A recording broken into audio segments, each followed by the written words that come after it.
Mga guys, alam niyo na ibig sabihin nito.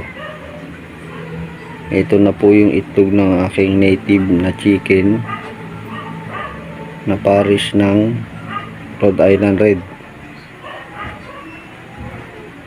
10 ito, binawasan ko po ng 5 para naman may pang ulam. Wala pong ulam guys, pero yung 5 po na tinira ko, ayun po ang ipapaampong ko sa isang nangingitlog. Bibilangin pa rin po kung ilan ang magiging itlog niyan, at pag nagdimdim, babawasan ko po ng 5 rin yung isa. Pipiliin ko lang rin po yung itlog, saka ipapalit ko po yung 5 pang na natira. Ganun po ang gagawin ko mga guys. Sige po guys, mapupunta sa ano to, ang ulam. Mahal din po yung itlog eh. Magkano rin ang isa ng itlog, kaya ito mahal din ang itlog eh. 5 piraso po. Siguro ang isang litong itlog na to, hindi ako nagkakamali, nasa ano na to, 9 pesos ang isa. 5 nyo sa 5. May kamahalan din guys, kaya okay na rin to. Ang ulam, piprito.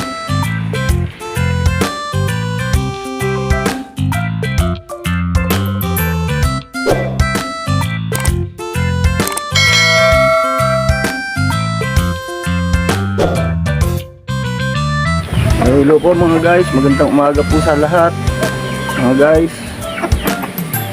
Gusto po kayong lahat muli po. Ito po, medyo ngayon lang sumigat ang araw ng umaga na to. Pauulan lang kasi dito sa lugar namin mga guys, at nagpapakain pa lang ako ng mga alaga ko ngayon mga guys. Medyo ano yung ano, konting ulan lang naman mga guys ang inabot dito sa lugar namin.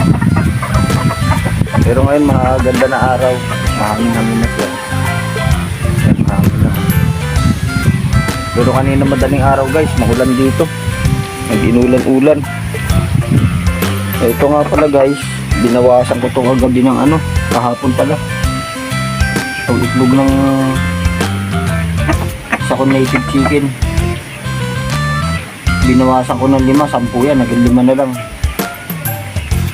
Sakto naman guys, ito may kainaman sa may alaga guys, ng ano, na napaitlogin. Hindi mo na kailangan bumili pa ng itlog. Ang mahal din ng itlog mga guys, kaya binawasan ko siya para pang ulam. Yun po mga guys, ito yan, kanyang itlog yan eh. Ngayon, ito namang isa guys, ito ang nangingitlog na yun, panibago. Itong 5 na to guys na tinira ko guys, papaampong ko na lang yan dito. Pag naglimlim na itong isa na to, ayun, may itlog na, marami-rami na itlog niya guys oh. Yan to, yun, marami-rami na yung mga itlog niya.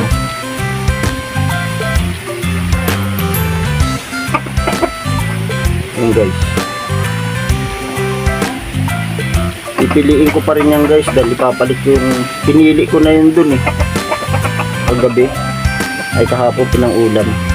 Pinili ko na po yan, kaya pipiliin ko pa rin yan para mapalitan ko yung mailagay ko yan do pag naglimlim na. Madali na lang yan eh, araw-araw siya halos nangingitlog guys eh. Itong yan, halos araw-araw na nangingitlog din yan. Yan ang itlog niya. Baka nga ngayon mangingitlog yan oh. Tapos na siguro kasi para may bago yan oh. Sige po guys. Yan, mga babae rin yan oh. Mga babae rin yan guys, dumalaga. Malapit-lapit na yan. Malapit-lapit na rin po yan guys magpaasawa. Kaya gagawa ako ng maraming pugaran.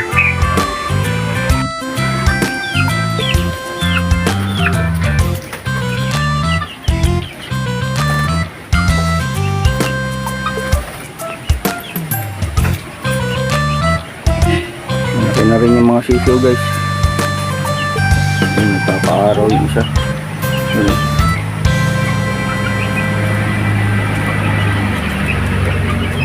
Ang babae yan. Yung dalawa.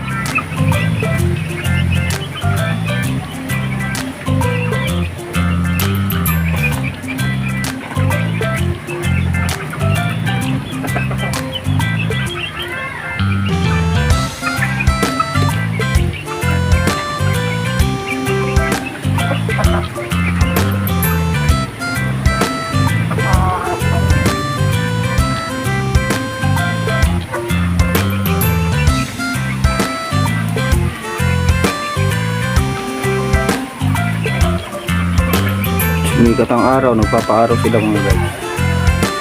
Ganyan ang mga manok eh, nagpapaaraw.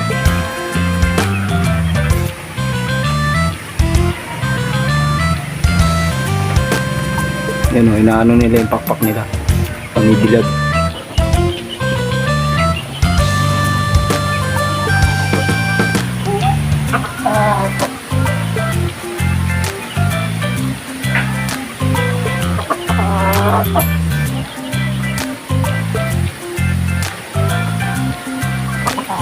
Guys, ang ganyan na ang video ko guys.